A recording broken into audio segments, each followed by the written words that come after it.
The moment I stepped into my childhood home, I could feel the air crackle with unspoken words and unshed tears. It was a frozen tableau of memories, each corner of the room echoing the derision and laughter of my family, their voices still haunting me like a cruel echo. "A photographer? Really, Sarah? You'll never amount to anything." My father had scoffed, the words slashing through me like a blade. That moment, that dismissal had ignited a fire in my soul, a relentless pursuit to prove them wrong. Years later, I stood in the very same living room, but now I was not the timid girl they had once belittled. I was a woman armed with a camera, a story to tell, and a heart bursting with dreams. The scent of old wood and fading memories filled my lungs as I took a deep breath, preparing for the confrontation that awaited me. I wasn't here just to reclaim my past. I was here to show them what they had failed to see. The first time I picked up a camera, I was 15. It was a dusty old thing, a relic from the attic that no one wanted. But to me, it was a magic wand, capable of capturing the beauty in the mundane. I remember my mother's dismissive laughter when I told her I wanted to be a photographer. "You'll just end up broke and miserable," she said, her words laced with a mix of concern and disdain. I felt my heart sink, but somewhere deep inside, I vowed to carve my own path. After dropping out of college, I found myself trapped in a corporate job that suffocated my creativity. Days melded into nights of endless spreadsheets and meetings, all while my dreams of storytelling lay dormant. But I couldn't let that fire die. I started sharing my photography online, capturing the stories of the people and places around me. Each click of the shutter became a declaration. I existed, my art mattered, and I had a voice. Slowly, the world began to notice.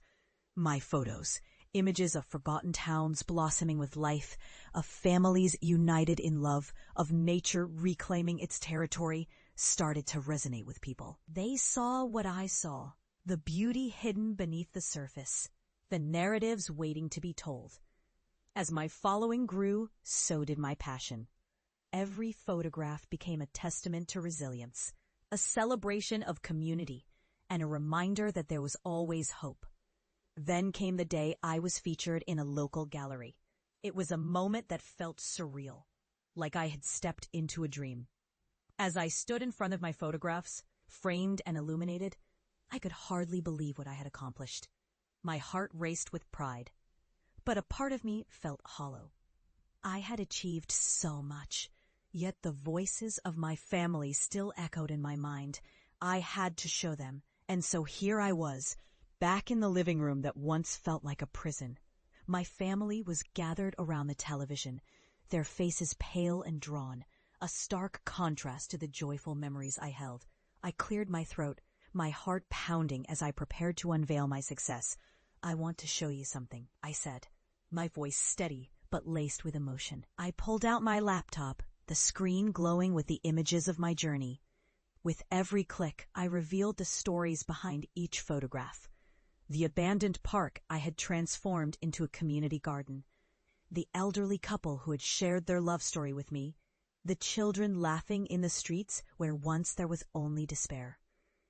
As the images flickered before their eyes, I watched their expressions shift. The laughter that once mocked me faded, replaced by a dawning realization. My father's brow furrowed, and my mother's eyes widened, as if she were seeing me for the first time. "This is what I've been doing," I said softly, my voice trembling. "I'm not just a photographer. I'm a storyteller. I've been capturing the heart of our community, showing the world that there's beauty everywhere if you know where to look." The silence in the room was deafening.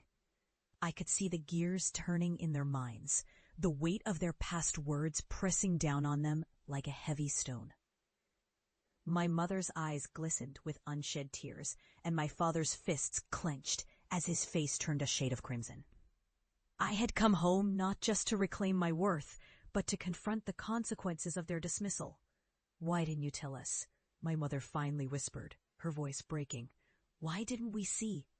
I took a deep breath, the air thick with unspoken apologies. I tried, but I needed to prove it to myself first.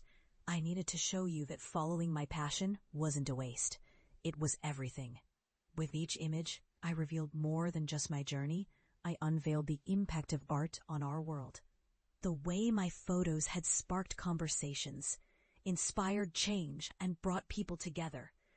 I could see their hearts softening, the realization of their past derision dawning on them like the first light of dawn breaking through a long night.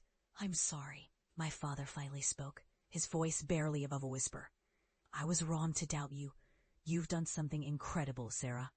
Tears streamed down my mother's cheeks as she reached out to touch my hand.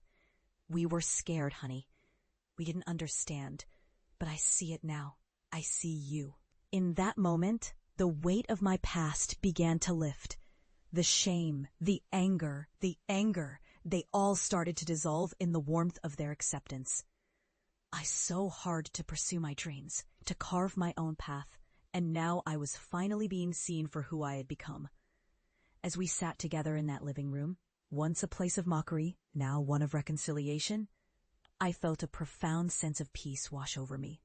I had transformed not just barren landscapes into thriving ecosystems, but also my family's understanding of what it meant to follow one's passion. In the end, it wasn't just about proving them wrong. It was about showing them that dreams, when pursued with love and determination, have the power to heal, to unite, and to inspire. I smiled through my tears, knowing that this was just the beginning of our journey together, where we could all learn to embrace our passions and celebrate the stories that connect us.